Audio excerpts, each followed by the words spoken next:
Olá, muito bem-vindo. Está no ar mais um Papo Reto com Roberta Dietrich, um espaço que você sabe, a gente tem esse compromisso todos os dias às 10 da noite aqui na TV Oceano, com reapresentações ao longo do dia, de trazer pessoas interessantes que tragam reflexões, informações, diversão, por que não? Bom, hoje o nosso papo é sobre psicologia. Aliás, cada vez mais essa área está em voga e está sendo necessário para o desenvolvimento da humanidade. Pós-pandemia, quantos de nós não queríamos poder acessar uma terapia, não é isso? Então, para trazer essas reflexões das possibilidades que o processo terapêutico traz para todos nós no desenvolvimento e no enfrentamento de tudo que a gente tem vivido aí ultimamente, a gente tem trazido muita gente nessa área. Hoje não é diferente. Meu convidado é Marcelo Oliveira, ele que é psicólogo especialista em logoterapia. A gente vai saber tudo direitinho o que é no decorrer dessa noite. Fique comigo. Primeiro, Marcelo, muito bem-vindo. Obrigado por aceitar nosso convite. Obrigado, boa noite. Bom, Marcelo, quem é Marcelo Oliveira, né? De onde vem para onde vai? Bom, eu costumo fazer isso sempre com os meus pacientes. Eu sempre gosto de me apresentar e dizer exatamente de onde eu vim e quais as minhas pretensões para onde eu vou. Bom, eu sou daqui de Santa Catarina, sou do Planalto Norte, Canoinhas, e eu costumo dizer que desde criança eu queria ser o padre, o pastor ou o psicólogo. Eu sempre tive esse desejo. E aos 12 anos, quando eu vi um clipe da Shakira, descobri que não ia ser, padre, porque eu não tinha o dom de celibato. Na verdade, pastor eu ainda tentei, né? Eu vim para Balneário Camboriú com 17 anos e tinha que escolher uma faculdade. Pensei em fazer psicologia, mas a família não faça comércio exterior, tu vai viajar o mundo, vai ganhar em dólar, com certeza vai ser muito bom. Eu fiz comércio exterior, me formei em comércio exterior, me pós-graduei em comércio exterior, mas nunca gostei muito da área. Então tive uma crise existencial, não sabia mais o que eu queria fazer, não era aquilo que eu queria. Então eu tive realmente um ano sabático, fui para Minas Gerais estudar teologia aí para ser pastor. Então no final de um ano, né, depois de cuidar de muita gente, trabalhar com pessoas vítimas de abuso, violência doméstica, pessoas com problemas de droga, eu voltei para Santa Catarina com 3 certezas. Uma que eu não seria pastor, outra que eu precisaria de um emprego logo, que não dava para ficar mais de um ano sem trabalhar, e terceiro que eu faria psicologia. E assim, né, eu acabei entrando na carreira da psicologia e foi o grande acerto da minha vida, né? A gente vai tentando encontrar um sentido para a vida e encontrei o sentido da minha vida trabalhando como psicólogo. Eu sou logoterapeuta, como você disse, e como trabalho especificamente nisso, acabei me encantando com isso, então tomei não só os valores da logoterapia para viver sobre eles, mas também para poder ajudar outras pessoas. Então basicamente isso, sou um psicólogo, sou teólogo, sou analista de comércio exterior, embora não exerça a profissão, e gosto muito do que eu faço hoje, estou bastante realizado. Marcelo, dentro da psicologia a gente tem muitas linhas de enfrentamento e de condução do processo terapêutico, né? Por que a logoterapia e qual o conceito dela? Interessante. Quando eu entrei na psicologia, eu me encantei com a psicanálise. A psicanálise, na verdade, é a mãe de toda a psicologia clínica, né? Tudo que a gente pensa em consultório, a gente imagina no Freud, que é o grande nome da psicologia clínica no mundo.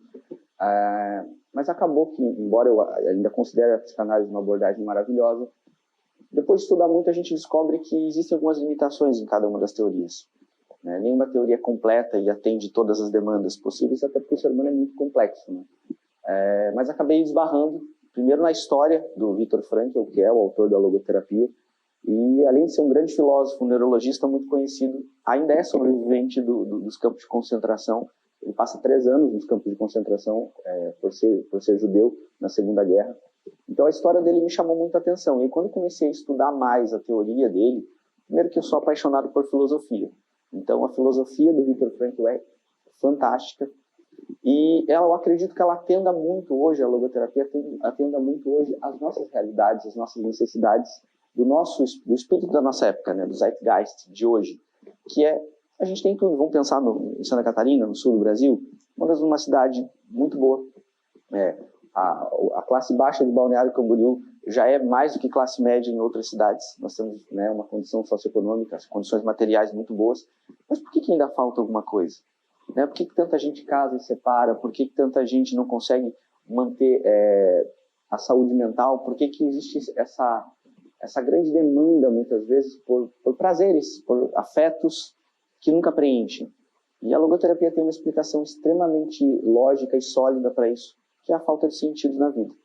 Então, a logoterapia é exatamente isso, é uma abordagem que busca levar o indivíduo a reconhecer qual é o sentido da vida dele. Porque cada sentido é individual, cada pessoa, não é que exista um sentido metafísico, né? A logoterapia é uma ciência, então a gente não parte de pressupostos espirituais e místicos, mas sim, existe um sentido para cada indivíduo. E esse sentido é encontrado através da logoterapia, lógico, através de técnicas. Então, basicamente isso, a logoterapia é a terapia do sentido da vida. Não esse sentido transcendental, embora a gente também considere isso, porque a religião na logoterapia é um fator bem importante, não é indispensável, mas é um fator fundante da personalidade do indivíduo, mas principalmente o sentido imediato que ele dá para a própria vida no contexto da realidade que ele tem. Então, basicamente, é importante essa abordagem, porque muita gente está nos ouvindo agora, talvez com 15, com 30 ou com 70 anos, esteja se questionando que viveu uma vida, ou está vivendo uma vida, em que não descobriu o seu lugar no mundo, né? Então, se imagina, quando você fala em sentido da vida, se imagina uma coisa, eu nasci para isso. E a logoterapia talvez seja até mais simplista do que este conceito universal de que, qual é o meu propósito neste mundo? Eu nasci para curar pessoas, para ensinar, não é necessariamente esse sentido mais amplo que vai direcionar os seus passos, mas sim o sentido daquele momento em que eu estou vivendo, é isso? Perfeito, a gente chama isso de sentido imediato. E talvez explicando isso, vamos dar um exemplo de alguém que tem como sentido da vida ser médico. Mas existem vários procedimentos até que ele seja médico, ele tem que passar no vestibular, então ele tem que estudar todos os dias, né, para passar no vestibular, e ele tem que fazer 6 anos de faculdade, e depois uma residência, e depois uma especialização. Então, o sentido da vida para ser médico, por exemplo, não se manifesta em querer ser médico, mas se manifesta em atitudes concretas e imediatas que vão levar ele a esse objetivo maior, que é o de ser médico, por exemplo. Então, nenhum médico se forma porque quer muito se formar médico. Você só se forma médico, por exemplo, se você participar das aulas, fizer as provas, fizer os trabalhos, estudar bastante e ainda conseguir depois o CRM, né, em todas as outras especialidades ou qualificações que ele vai ter que ter. Então, sim, é perfeita a tua analogia. O sentido da vida para a logoterapia, ela está muito mais direcionada às atitudes concretas que eu tenho hoje do que necessariamente a buscar um ideal maior. Até porque esse ideal maior vai precisar ser alcançado dia após dia, passo a passo. Marcelo, então, basicamente é isso que a logoterapia faz. E essa abordagem, ela é muito interessante e vai trazer uma reflexão ao longo do nosso papo aqui, que eu acho bastante pertinente, porque a gente vive um momento do imediatismo, né? Eu brinco sempre, eu tenho uma teoria e quero dividir isso com a nossa audiência, com você. Eu brinco já há alguns anos que a geração ali abaixo dos 35, aproximadamente, eu chamo de geração bunda mole, né? Com perdão da expressão, concordo contigo. Mas é uma geração pautada em alguns fatores. Por exemplo, o fato de ser uma geração de filhos únicos, né? De uma forma geral, né? A gente tem cada vez menor o índice de filhos por casal, né? Então é uma geração de muitos filhos únicos, logo com alguma dificuldade em dividir atenções e entender que ele não é o centro do universo, porque como filho único ele passa a ser o centro do universo muitas vezes dos seus pais.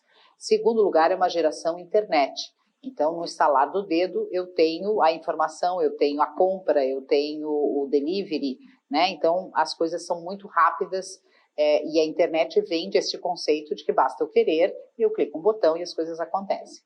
E, por terceiro e último lugar, na minha abordagem, é uma geração Google que tem uma dificuldade imensa de dizer eu não sei, porque ele acha que sabe todas as coisas, porque se ele não sabe, o Google sabe e vai dizer para ele, né? Como se houvessem respostas para todas as questões. Eu posso, por exemplo, pesquisar o que é logoterapia, por exemplo, aqui na internet, e vai me dar um conceito, mas não vai me explicar como eu devo agir com uma situação, né, familiar, de perda, ou enfim, alguma coisa nesse sentido. Então, essas 3 questões de não saber reconhecer a ignorância, no sentido de eu não sei, logo eu tenho que estudar, eu tenho que pesquisar, eu quero e quero agora, e eu sou o centro do universo. Essa minha linha de raciocínio faz algum sentido para você? Ela é perfeita. Se a gente colocar, talvez, nos pressupostos teóricos da logoterapia, vamos pensar o seguinte: todo ser humano ele é livre, ele é responsável, existe um sentido na vida para que ele possa realizar. Mas vamos pensar em liberdade primeiro, como você disse, fez uma analogia excelente. Liberdade, nenhum ser humano é livre plenamente. Sartre já nos dizia né, que o homem está condenado a ser livre. Mas o que é ser livre? Bom, basicamente é fazer o que eu quero, a hora que eu quero, com quem eu quero, do jeito que eu quero e não dar satisfação para ninguém. Bom, eu não conheço quem consiga fazer isso plenamente. Então, se alguém consegue fazer isso, deve ser um Deus, deve ser um ser que não precisaria de terapia ou que não estaria assistindo esse programa hoje. Ou um ditador, ou, enfim, alguém que realmente não tem nem relações sociais saudáveis. Perfeito. Então, ele não estaria assistindo esse programa e não precisaria de terapia. Então, talvez não seja para essa pessoa que a gente está conversando. Então, todo ser humano é livre, mas toda liberdade humana, ela é condicional. Condicional ao nosso saber, condicional ao outro, condicional à nossa época, e condicional até às nossas possibilidades físicas, né? Então, nós não somos livres completamente. E diante dessa liberdade, eu tenho que fazer uma escolha. E essa escolha pressupõe uma responsabilidade. E aí vem aquilo que você disse também, fazendo esse link a esse tripé que tu disse. Bom, responsabilidade não é só comigo, é com o outro também. Então, aprender a dividir o danoninho, aprender que eu não posso ter toda hora que eu quero. E aprender, sobretudo, que existem limitações intrínsecas que não necessariamente me destroem, mas que muitas vezes potencializam outras habilidades que eu tenho. E quando a gente pensa em esse não saber, acho que o grande problema hoje é que você tem informação demais e não tem reflexão. E acho que talvez a questão mais importante disso que você disse é as pessoas entendem as coisas rápido demais. As pessoas entendem relacionamentos, finanças, a vida pessoal, a vida, sei lá, com outras relações pessoais e até mesmo a vida espiritual. Que entendem, né? Elas entendem rápido demais. E quem entende rápido demais não entende de fato. O Edgar Morin vai falar um pouco sobre essa teoria da complexidade, é que alguma coisa é muito simples. Por quê? Porque você não viu isso direito. Porque se você vê isso direito, você vai ver que existe toda uma cadeia produtiva, por exemplo, para esse copo de água estar aqui. Então, tudo é complexo. E à medida que nós entendemos essa complexidade, nós nos tornamos responsáveis por isso também. Então, aquilo que tu disse é perfeito. E eu me identifico muito porque nós somos a geração do micro-ondas. Então, se eu quero esquentar uma água para fazer um chá, eu coloco lá em 2 minutos, o chá está pronto. Se isso acontecesse há 40 anos atrás, o que eu teria que fazer? Eu teria que ou ligar o forno, o fogão, esperar a água esquentar, ou ainda... Teria que pegar a lenha, né? Exatamente, pior ainda.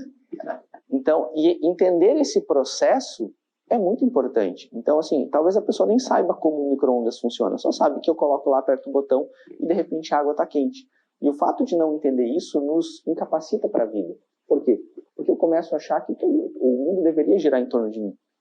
Acontece bastante. Ou acha que a vida é um micro-ondas ambulante, né? Exatamente. 2 minutos e está pronto. O Bauman vai explicar isso bem também. Todas as analogias dele são muito boas. As relações líquidas. Mas as relações líquidas, tem amor líquido, tem outras relações que ele vai falar, mas, aliás, tem o medo líquido e outras relações, mas o amor líquido do Bauman explica muito bem isso. Nós temos a vida hoje como experiências de consumo, não como experiências de fato. Experiência de consumo é o quê? Se isso me agrada, ótimo. Se isso não me agrada, não quero mais. É por isso que os relacionamentos não funcionam hoje. É por isso que os trabalhos, muitas vezes, as profissões não agradam mais. Porque ninguém quer mais dar algo para o mundo. Eu quero receber uma experiência.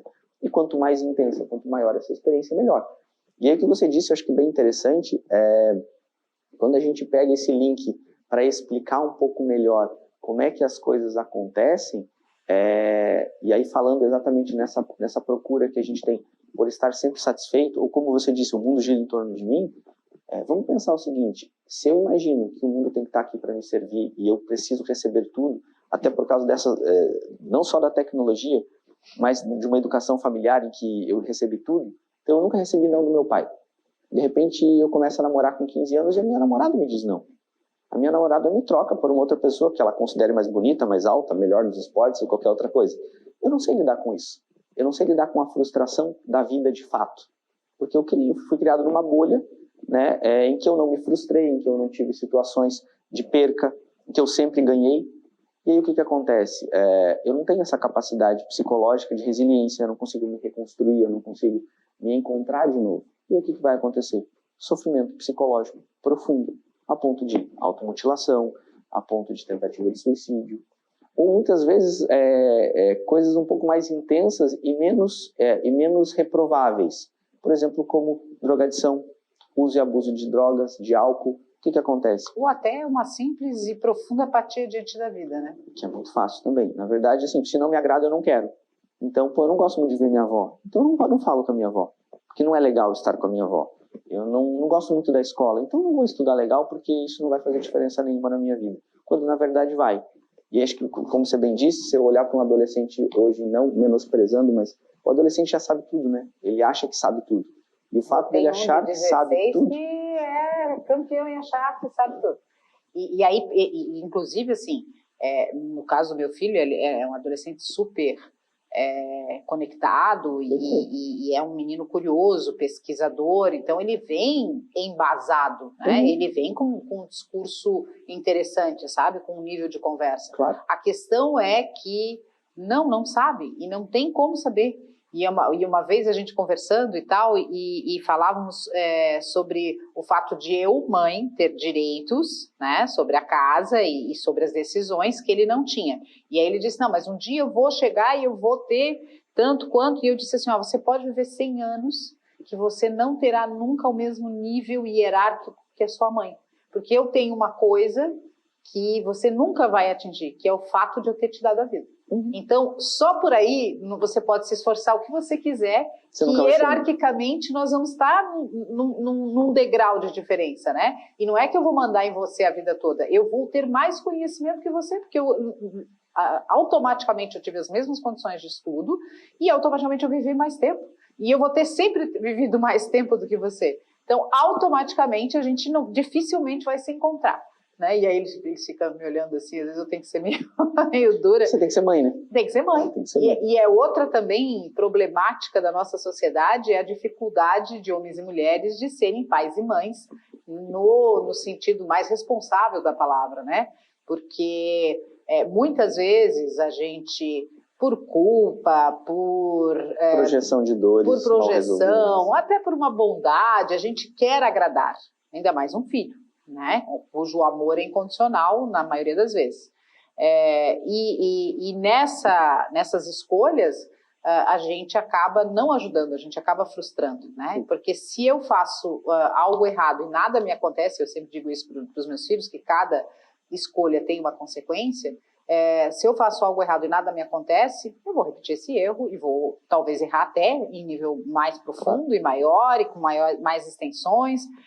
As pessoas precisam colher aquilo que plantam, né? Se eu vou concedendo aos meus filhos ou às pessoas, isso vale para qualquer relação, né? De trabalho e tudo mais, relações de amizade, se eu vou concedendo coisas para o outro que ele não devolve, que ele não planta, ele vai continuando a achar que não precisa plantar mesmo, porque tem alguém me servindo daquilo que eu não preciso plantar. E aí, quando a gente fala de propósito da vida, né, que é esse conceito aí da logoterapia, é das coisas mais básicas, né, de você entender o efeito ação e reação, né? Passa por essa ideia, Marcelo? Perfeito. E acho que você me deu um exemplo maravilhoso até para explicar um pouco essas relações familiares. Nem sempre a gente age porque entende, a gente age muitas vezes porque sente. Mas nem sempre os nossos sentimentos estão coerentes com a vida real, com a vida prática. Eu amo muito o meu filho, por isso eu nunca vou dizer que o desenho dele não está bom. Lógico, existem outras questões, às vezes de pais abusivos, mas eu estou falando em condições ideais de temperatura e pressão, o meu filho precisa saber que o desenho dele não está bom. Porque se eu disser para o meu filho que o desenho dele é o melhor de todos, e ele é o mais bonito de todos, e ele é o mais legal de todos, e mais bonito não existe, eu sei, o que acontece? Acontece que meu filho não vai precisar se esforçar, porque tudo que ele faz é perfeito. Então eu acredito que isso é amor, quando na verdade o sentido próprio do amor não é necessariamente aprovar completamente o que você está fazendo, o que a outra pessoa faz, mas muitas vezes é corrigir, muitas vezes é dar limite. A nossa sociedade hoje lida muito mal com limites, a nossa sociedade hoje lida muito mal com hierarquia, porque acredita que meu pai foi duro comigo, então eu preciso ser completamente leniente com o meu filho. Bom, são dois extremos. Ser duro demais com certeza pode gerar problemas, mas ser leniente demais também vai gerar problemas. Marcelo, nós vamos dar uma respirada, que já estamos 20 minutos nesse papo. Olha só que tempo boa. Vai rápido, né? E vamos tomar uma aguinha e vamos voltar no próximo bloco com o Marcelo nos trazendo na prática como essa abordagem terapêutica da logoterapia pode nos ajudar na lida diária com as nossas frustrações e os nossos problemas. Não sai daí, prometo voltar rapidinho.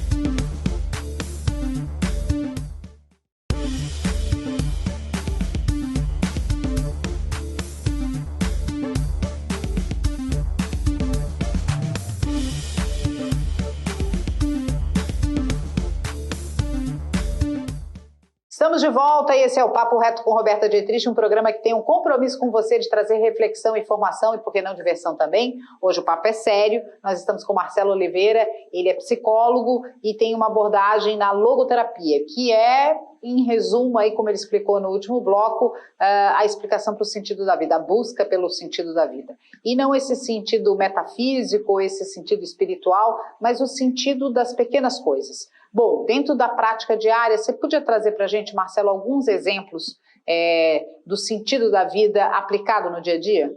Claro, vou te dar um exemplo bem simples. Se eu perguntar para você, Roberta, hoje, vamos fazer uma cirurgia removendo seus rins? Qual seria a primeira resposta que você me daria? Para quê? Bom, para quê? Você chegou no âmago da questão da logoterapia. Por quê? Só vale a pena perder um rim se tiver um sentido para aquilo. Se eu falar, não, porque eu acho legal, eu sempre quis ter um rim de uma apresentadora de TV, a tua resposta vai ser não. Mas se for para salvar a vida de um dos seus filhos ou de alguém que você ama, você fala, claro, tire agora. Bom, qual é a diferença fundamental? Se você vai passar pela mesma cirurgia, se você vai passar pelas mesmas perigos de intercorrências e as limitações próprias de uma cirurgia tão grave. Simples, é o sentido que você dá para isso. E você fez a pergunta perfeita. A logoterapia, ela sempre vai fazer uma pergunta para o indivíduo. Para quê? Para quê? Aí, voltando talvez ao exemplo da família. Para que você diz que o seu filho é o cara mais legal do mundo? Para que ele se sinta bem? Vamos pensar o seguinte, o mundo não vai fazer seu filho se sentir bem. O mundo não é tão legal quanto nós somos. Então é muito melhor que eu ensine valores importantes de resiliência, de perdão, de admitir que está errado, por exemplo, do que deixar que o mundo faça isso, que a vida faça isso, porque a vida vai bater mesmo sem dó. Então, o sentido está sempre implícito nessa pergunta que tu fez para mim. Para quê? Se for para salvar alguém que eu amo, eu tiro o rim. Se não houver um sentido prático para aquilo, não, eu não quero. Eu não vou fazer uma cirurgia no rim, eu não vou tirar isso. Seria loucura, minimamente. E algo que você falou interessante, que é bem bacana também, você falou, bom, não é um sentido metafísico, sim. Mas acho que um dos elementos bem interessantes que a logoterapia tem é de compreender que o ser humano é um ser espiritual. A gente imagina a espiritualidade sempre como relacionado à religião. Em certos sentidos também está certo. Porque vão pensar que você nunca vai ver um macaco acendendo uma vela para o King Kong e nunca um canarinho cantando para o grande pássaro que está no céu. A religião a religiosidade é sim uma manifestação dessa busca por espiritualidade. Mas ela ainda é um fenômeno social. Para você ter uma religião, você precisa de um livro, um livro de regras, você precisa de um inimigo a ser combatido e um bem a ser alcançado. Isso em todas as religiões do mundo. Isso aqui não é uma crítica, mas é uma visão sociológica bastante coerente. Até por ser teólogo, eu posso falar isso com propriedade. Mas algo bem interessante quando a gente pensa em espiritualidade, em religiosidade, é que ela é um dos elementos de algo muito mais amplo que é a espiritualidade. E o que é a espiritualidade para a logoterapia?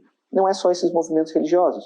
Porque todo ser humano é um ser essencialmente espiritual. Como é que eu vou explicar? Eu vou explicar rapidinho isso o que significa. Basicamente, a logoterapia compreende o ser humano de 3 formas. Ela vai compreender o ser humano como um ser biológico.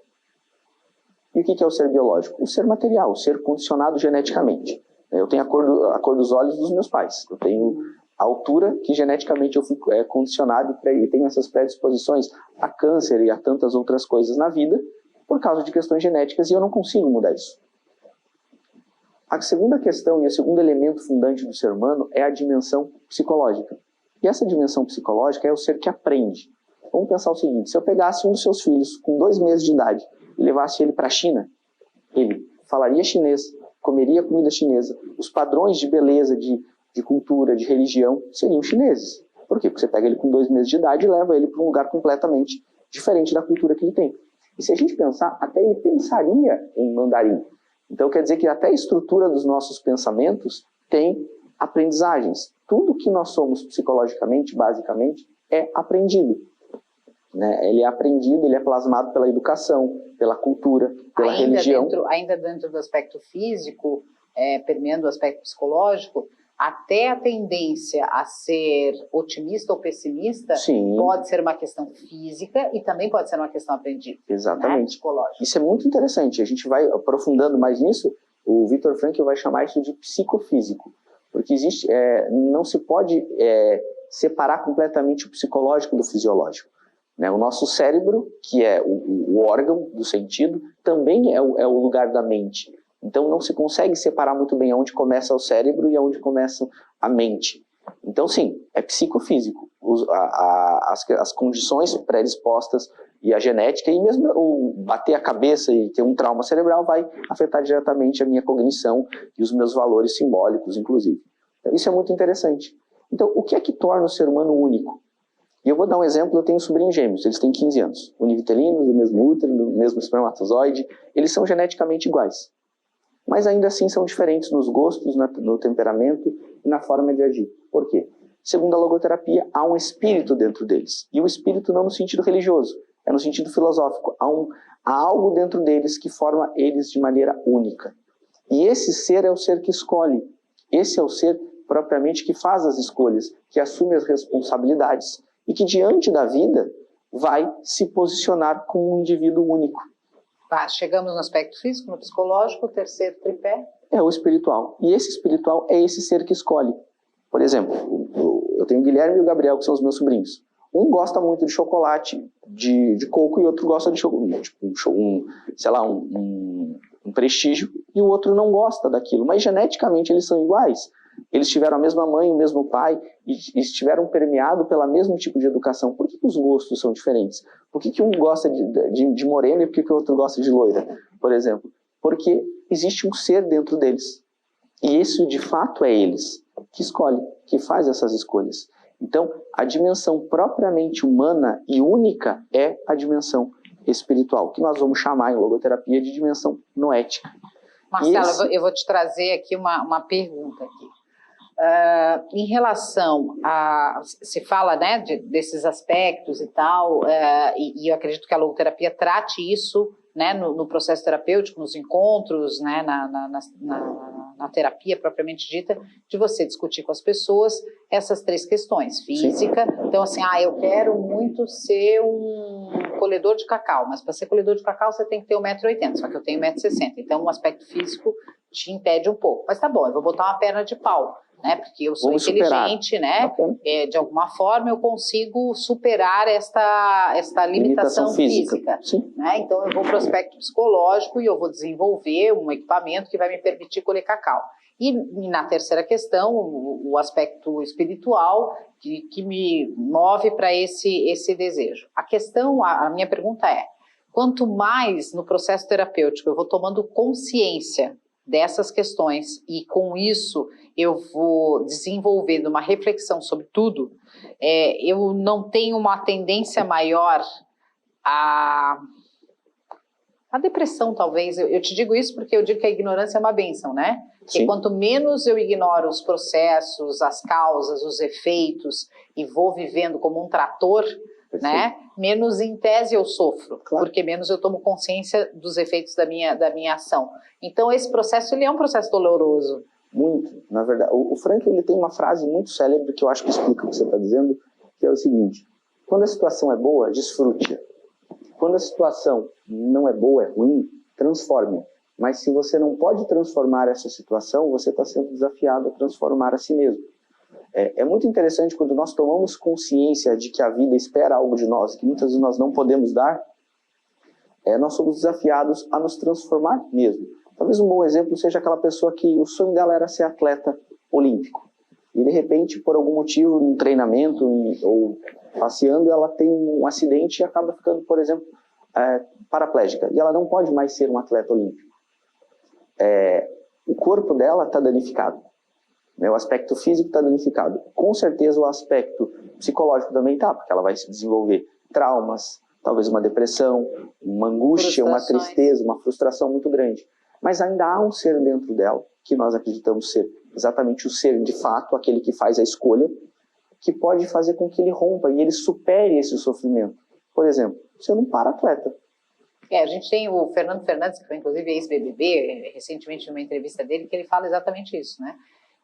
Ele já no hospital, né, tomando a consciência pós-acidente de que ele viraria um cadeirante, ele já começou a pensar nas possibilidades e ele fez do limão uma limonada, né, e redirecionou a vida dele e de fato se tornou um atleta paralímpico e foi 4 vezes campeão mundial de canoagem e enfim, E hoje é uma referência, ele descobriu o seu propósito de ser uma referência. A gente está falando de um propósito até, que lindo, né, relevante, mas a gente não espere esse propósito relevante para ser feliz, né, Marcelo? E é interessante que você falou, é lindo e bacana para quem está de fora. Talvez a pergunta seria, é lindo e relevante, mas você gostaria de quebrar a coluna para ser referência para alguém? Muito provavelmente que não. Então é muito interessante que quando a gente fala da espiritualidade, a gente não está falando dos aspectos religiosos, porque na espiritualidade humana está a criatividade, a resiliência, a responsabilidade do indivíduo diante daquilo que fizeram com ele. O Sartre tem uma frase, e o Frankl usa muito essa frase, dizendo que o importante não é o que fizeram com você, o importante é o que você vai fazer com aquilo que fizeram com você. E sim, é duro, sim, é difícil, mas a verdade é que a vida é assim. Então, nesse sentido, a logoterapia ela é uma terapia muito realista. Ela não está projetando questões. A gente vai sempre para o âmago da questão. A gente vai sempre para as condições concretas, realistas da vida, para que a gente possa satisfazer um sentido. E esse sentido, como eu digo, não é metafísico porque ele precisa ser praticado. Querer ser um grande jogador de futebol não me faz um jogador de futebol. Então, sim, eu posso muitas vezes esperar coisas grandiosas da vida. Mas a grandiosidade da vida não está em fazer coisas grandiosas, simplesmente. Está, muitas vezes, em ser quem se é. Em adequar-se às situações da vida e superá-las também. Eu conversava recentemente com meu filho de 21, que eu tenho 4 filhos, então eu tenho cases aqui para contar até amanhã. Sobre, né, o meu filho, o que você, afinal de contas, quer, né? O que você vai fazer para ganhar a vida, né, literalmente. E ele, mãe, eu queria ser, né, um jogador de futebol. Eu disse, bom, né, temos aí algumas barreiras nesse sentido, e ele queria, na verdade, ele queria ser jogador de futebol e ir para uma universidade americana, né, em função de pandemia e tal, então isso está um pouco impedido nesse momento, nós temos que pensar num outro plano A, e esse até você pode manter como plano B. Mas então eu quero ganhar dinheiro. Aí eu disse, então, talvez seja aí o problema, meu filho, porque o dinheiro é consequência, né, quando você estiver fazendo algo que você goste muito, naturalmente você vai ser muito bom e naturalmente, né, muito possivelmente você vai ter bons resultados financeiros e emocionais, enfim. Então, a questão do objetivo, da causa e do efeito, né, e a gente falava até antes de começar a nossa entrevista aqui, a respeito de fatalidades, né, a gente está aí vivendo uma pandemia e muitas pessoas que estão nos ouvindo com certeza perderam entes queridos, né, e como lidar com isso que foge realmente às suas escolhas e foge ao controle daquilo que você gostaria para a sua vida, né? A logoterapia também ensina a lida com essas fatalidades? Com certeza. Na verdade, isso é um termo meu, né? Isso não está patenteado, mas é um termo que eu uso. Vamos pensar em imunidade psicológica. A gente está falando tanto em imunidade. Hoje eu vacinei, inclusive, Parabéns. Eu consegui vacinar hoje, até por ser profissional da saúde, mas qual que é a lógica da vacina? Você leva o teu corpo a um estresse, né? Porque você recebe o vírus, lógico, mais fraco, inoculado, mas ainda assim, para que o teu corpo aprenda a lidar com isso, e aprenda a lidar com isso, o dia que tiver um vírus mais forte, o meu corpo já sabe como fazer. A gente chama isso de imunidade. Vamos pensar que o nosso cérebro, as nossas emoções, nós como seres individuais também precisamos aprender a ter essa imunidade, ou precisamos desenvolver essa imunidade psicológica. Por quê? Porque nem todo mundo vai gostar de a gente. Nem todo mundo vai amar a gente como a gente ama ele. Nem todo mundo vai ser honesto conosco.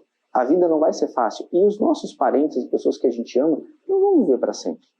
Isso é um dado da realidade, né? Essa é a grande bigorna da realidade que bate na nossa cabeça todo dia. Então, a gente não pode evitar que isso aconteça. Então, sendo um sofrimento inevitável, havendo essas situações que a gente pode deixar, que a gente não vai conseguir evitar, qual é a grande questão do indivíduo? Aprender a lidar com elas. Né? Eu não mudo o tempo. Hoje está um dia frio. Eu não consigo mudar a temperatura exterior, mas eu posso me agasalhar. Então esse é o grande desafio da logoterapia. Fazer com que o indivíduo entenda que a realidade não pode ser alterada de fato. Nós podemos melhorá-la, amenizá-la, mas a realidade de fato não se muda. Eu não vou viver 200 anos. E mesmo que vivesse, talvez, eu não gostaria de viver 200 anos por saber que talvez estou sozinho, não tenho mais ninguém vivendo comigo. Então, o que a gente faz? A logoterapia ela vai trabalhar fortalecendo duas coisas importantes. A liberdade que o indivíduo tem de fazer escolhas e a responsabilidade que ele tem isso, de certa forma, é consciência pura. Consciência de estar livre e consciência de ser responsável pela vida que tem. Então, eu costumo dizer que saúde mental é a capacidade que você tem de pagar o preço pela vida que você tem. Porque muitas vezes a gente quer ter uma vida, ou a gente imagina que essa vida é possível, mesmo ela não sendo. E aí a gente sofre. Não sofre por causa da realidade, mas sofre pela projeção de uma realidade que não existe. Marcelo, uma dúvida que eu tenho é se a logoterapia, num indivíduo que não tem uma maturidade de entendimento, talvez não torne as coisas muito simplistas. Né? Eu estou te colocando isso, por exemplo, assim, então eu não tenho domínio sobre a morte, se alguém morreu, né, eu não posso me responsabilizar sobre isso, acontece, então vamos lá, vida que segue. Talvez... Né? Se a pessoa não souber lidar com o conceito de uma forma um pouco mais profunda, talvez ele torne as coisas simplistas. Aconteceu, então, né? Não tenho domínio sobre isso, logo o meu sofrimento não se justifica. Seria um estoicismo, né? Deixa a vida me levar, eu estou livre para fazer. E é por isso que a responsabilidade se manifesta. E é muito interessante o que você disse, porque a vida só tem sentido porque ela acaba.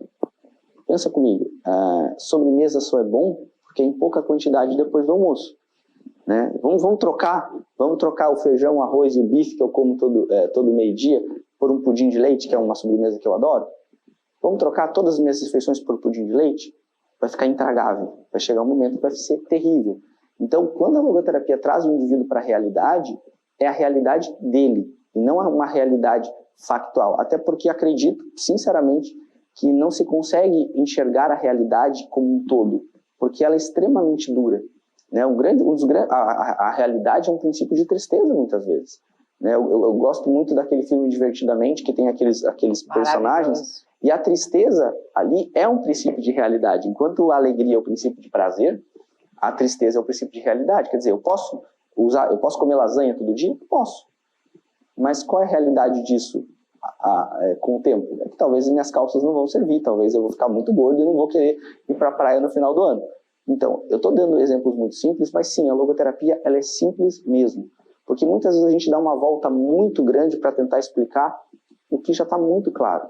A questão da logoterapia não é simplificar a vida, mas é dizer para o indivíduo uma coisa. E aí, eu acredito que ela não simplifique, ela responsabiliza o indivíduo. Por exemplo, as pessoas vão morrer, ok. Sua mãe vai morrer. E a pergunta é, se a minha mãe vai morrer, eu talvez não morra hoje, mas quanto tempo mais ela vai viver? Faz uma conta, talvez ela viver mais 10 anos. Então, daqui a 10 anos eu não tenho mais ela. Então, por que não viver hoje?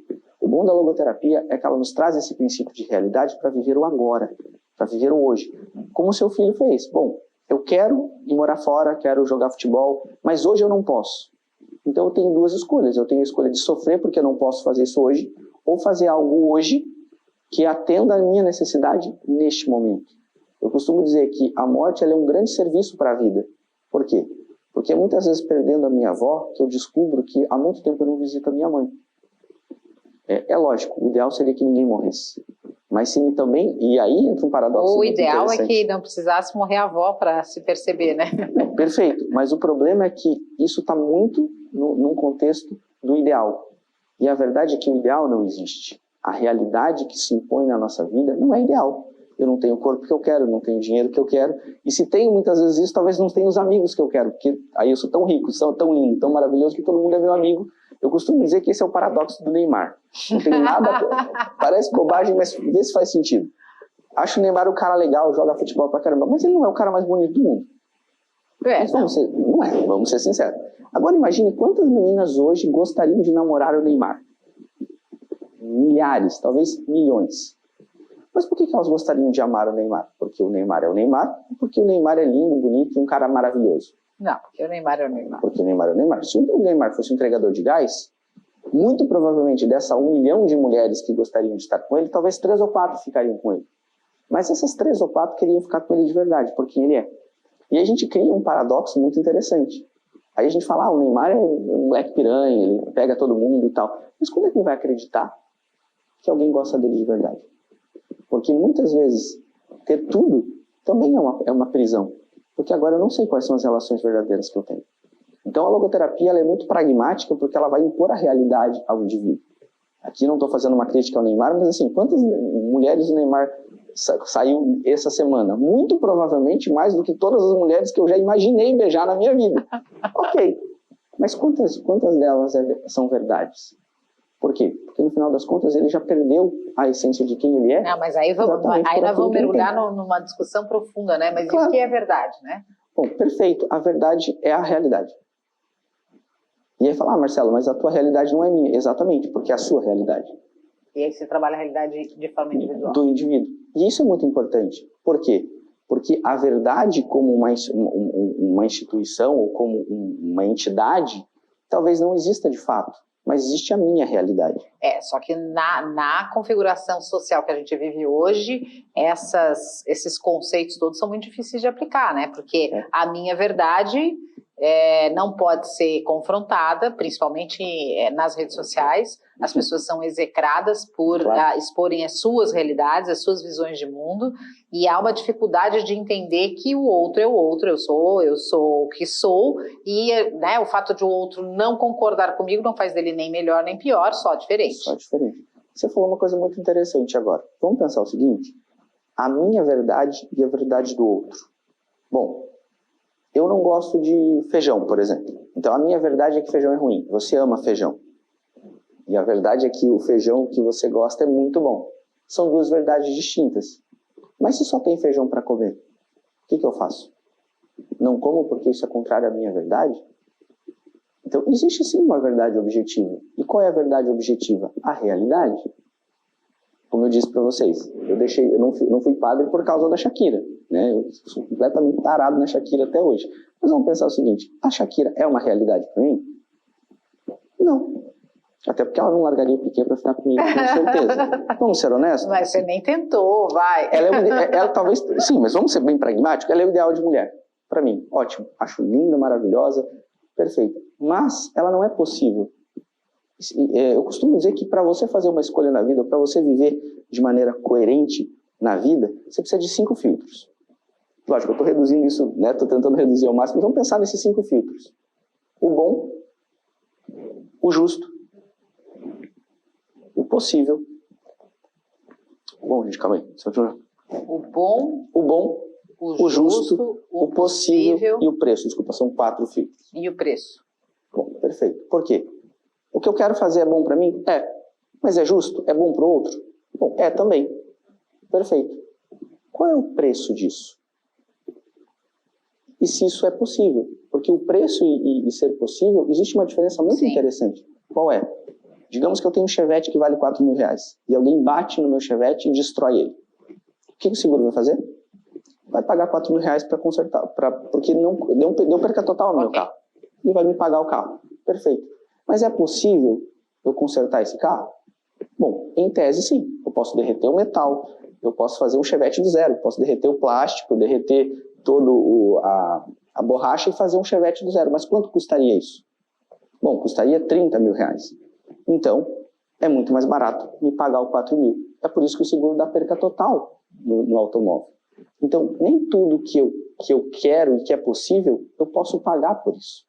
E a gente não está falando só do valor financeiro, obviamente. Não, perfeito. Então, assim, o que é saúde mental? É você estar coerente com aquilo que é bom para você. Você estar coerente com aquilo que é justo para o outro. Você está coerente com aquilo que você pode fazer. E se aquilo que você pode fazer, você pode pagar. Se alguém me desse, por exemplo, acho que o melhor exemplo que a gente pode dar para ser bem simples é o seguinte. Se alguém me desse uma Ferrari hoje, eu muito provavelmente não tiraria ela da garagem, da concessionária, por um motivo. Eu não tenho dinheiro para pagar, para manter essa Ferrari. Eu não tenho dinheiro para pagar o IPVA.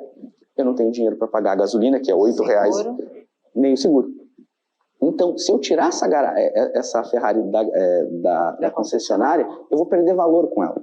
Então, não seria muito mais fácil? E aí eu sei que é muito pragmático, mas não seria muito mais fácil eu vender a Ferrari, comprar um carro muito bom, comprar uma casa muito boa e talvez alugar uma Ferrari para poder matar a vontade de dirigir a Ferrari? Eu conseguiria realizar e isso seria possível para que eu pague o preço por isso. Não adianta de repente estar trabalhando em cima de um ideal não possível, né? Trabalhar Meu Deus, o papo é bom demais. E eu sei que é muito complexo. Eu sei que é muito complexo, são assuntos bem e até polêmicos, porque alguém vai falar que não, e a gente vai talvez trabalhar um pouquinho, né? E é isso que eu faço na terapia.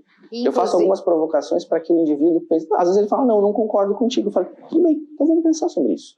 E aí ele vai fazendo as análises. Realmente, eu entendi. Eu tenho um paciente que fala, Marcelo, eu entendi a ideia da Ferrari.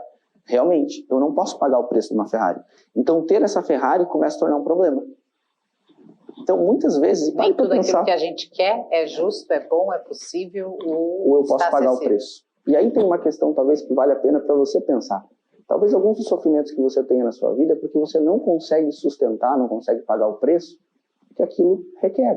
Muita gente casa e não quer ser fiel, por exemplo. Acho que é um exemplo bom também. Alguém casa e não quer ser fiel. Então, não case.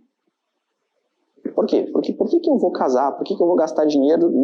Por que eu vou prometer um amor eterno para uma pessoa e de repente traí-la? Então, o preço do casamento é a fidelidade. O preço de ter um emprego é talvez cumprir os seus horários. O preço de ter uma Ferrari é ter dinheiro para pagar a Ferrari. Então, muitos dos sofrimentos que eu e você temos é simplesmente porque nós ignoramos a realidade. E porque nós acabamos tentando pagar um preço que ainda nós não podemos pagar. Não quer dizer que nós nunca poderemos pagar. Quer dizer que hoje, na nossa realidade, na nossa condição, não seja possível. Aceitar não é fácil. Marcelo, papo bom demais da conta. Você promete voltar? Bom, vai ser um prazer. Querido, adorei o papo. Marcelo, sua rede social? É psicólogo Marcelo Oliveira. Eu tô lá quase todo dia lá. Instagram, psicólogo Marcelo Oliveira. Marcelo com L simples, Oliveira simples, muito tudo. Simples. Psicólogo Marcelo Oliveira.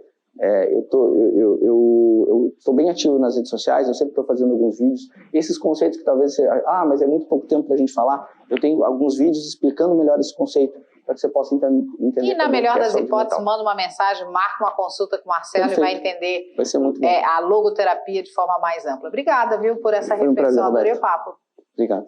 Gente, conversei hoje então aqui com o psicólogo Marcelo Oliveira sobre a logoterapia. Espero que você tenha gostado, que tenha plantado uma sementinha aí. Será que você está vivendo a sua vida, o seu eu pleno aí do ponto de vista espiritual, físico e emocional e psicológico? Vamos lá, hein? Vamos melhorar como ser humano, porque não basta a gente esperar que o mundo nos entregue uma situação melhor, a gente tem que entregar algo melhor para o mundo também. Beijo, pessoal. Até a próxima.